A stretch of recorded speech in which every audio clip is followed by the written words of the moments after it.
How do? Serious one, this. You know, I keep banging on me, don't I, about some of these people inside. You know, people with maybe extreme ideas. You know, maybe people of terror. I've met them on normal wings in normal prisons. Do you think going inside or locking someone up on life sentences is going to change that? How about putting them amongst their own, the brotherhood? Special units even. Yeah? I've always said, you know, there's some nasty weapons in prison, there really is. What used to absolutely terrify me was liquid napalm. Yeah, sugar and hot water, sticks to the skin, burns, scalds. So 3 lads, now HMP Frankland, dispersal prison, category A prison. Not everyone's cat A in there, however, they have some nasty ones. They have special units. I bang on about these as well, don't I? Supermax prison, designed to hold people like this and make it a big one. 3,500. Pick the worst, because I'll tell you what, all the staff at Frankland, Belmarsh, Whitemore, and the like, dispersal prisons, and know who the real people of terror are. Them with extreme ideas. Pluck them from within our prison system, yeah, where everyone's vulnerable, all staff, civilians, anyone who works in there, and put them in a proper supermax. Electronic gates and the like. Put them on a unit together, they can do what they want, they can like attack each other, do what they want, but put some distance between staff. And if they're coming out of the cell, like in America, they walk backwards towards a gate, they put their hands out and they cuff behind them and shackle them as well. Make it super safe. You can make these places as luxurious as you want. Give them kitchen facilities. Like I say, if they want to attack each other, that's fine. Give them showers. Give them little gyms. I don't care. But if they come out one at a time. If they staff.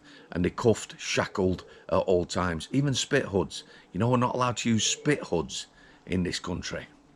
Yeah, because we've got 3 lads now, like I say, at Franklin. Scalded, burned, stabbed, stroke, slashed, life-threatening injuries. Stabbed in the neck, stabbed in the back. This guy here, like I say, one of them with extreme views, yeah, has just gone nuts, and he planned it. 2 huge weapons they described as. Maybe one flown in to Frankland on a drone. We don't know. Hospitalised. Yeah, so God bless them, the families, and everyone else in the prison service right now. Dispersal prisons, people who are working and walking amongst these people. There are ones that, you know, are going to know no fear. 24 hours a day, 24/7, just thinking about doing something like this. Be a hero, this guy now, amongst them, sickening, isn't it?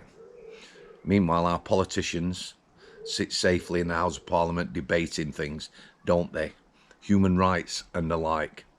Supermax, we need to build a proper one. High secure, super safe prison. Imagine after this attack, working on a unit anywhere in our prison system.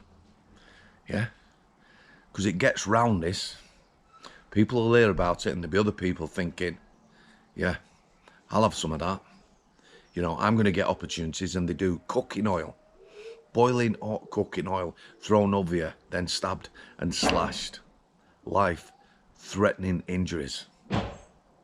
It's an absolute disgrace. Not one politician, or people who talk about this, or people at prison service headquarters are there, are they? They're not frontline, they're not on shop floor, they're not putting their lives at risk. There's always been a big fear that somebody gets taken hostage in one of our prisons, in a cell, something like that, filmed on a mobile camera. Imagine that. However, you know, we can look at this guy, he was on his own, so he could be a lone wolf. Don't matter about his extreme thoughts, yeah, nothing like that.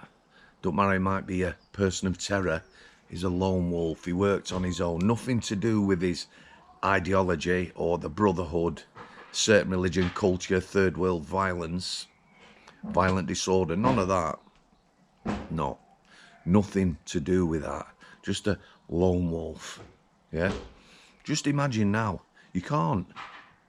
But you're there, sat in the car park to go into work, somewhere like Franklin now, because that place will be buzzing, trust me. When something happens like that, everyone knows about it.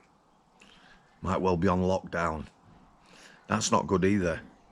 You're safe while you're on lockdown, however, once you start unlocking people again, yeah, simmering, bubbling, threats of violence. When people are locked up, you know, threats through the door. You imagine you're on a landing getting threatened, and at some point, you know, these people are coming out. We're doing nothing. They've been barking on about this for 25 years. Yeah, people in these prisons. Like I say, pluck them out. All the ones like this, you know, high profile, and others, anyone who's preaching hate, I'll guarantee on every wing in every dispersal prison, officers will know who the real problems are. The lone wolves, yeah? Forcing, converting, and everything else. It's an absolute disgrace, but like I said, people are so far removed, they have no idea. No idea. So that's 3 lads now. Families probably don't want them going back into the job. Start worrying about things, you know, like your bills, your mortgage, everyday things, going back into that job.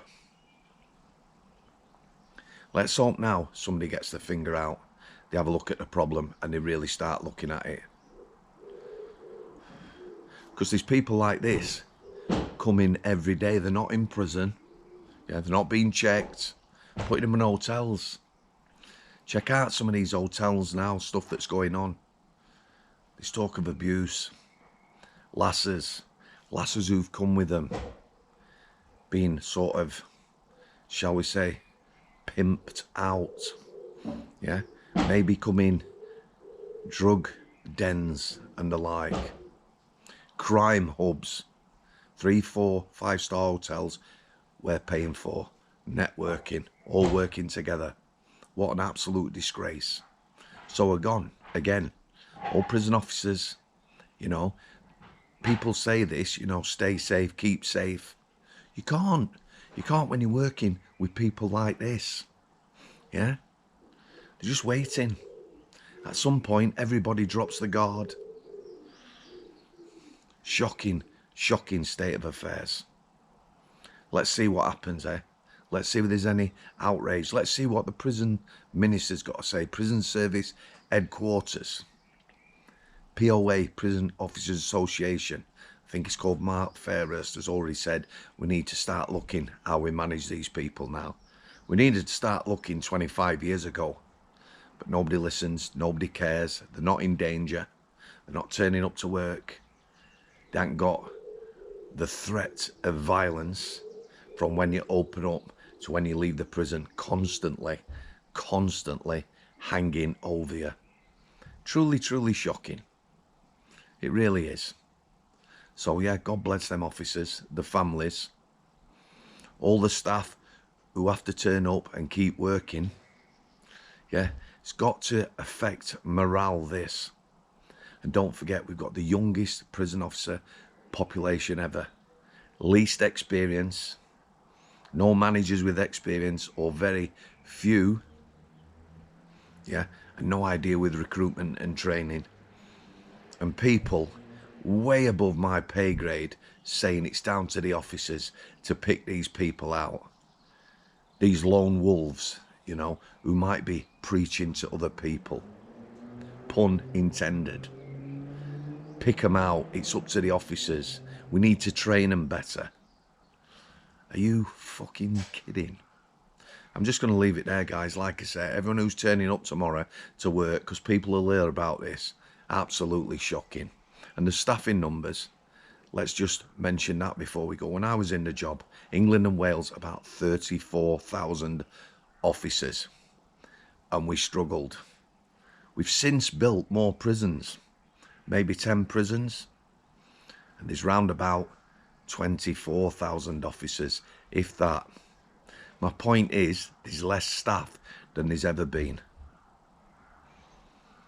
Truly, truly shocking.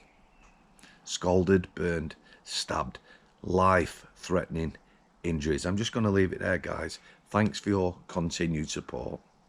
We need to do better.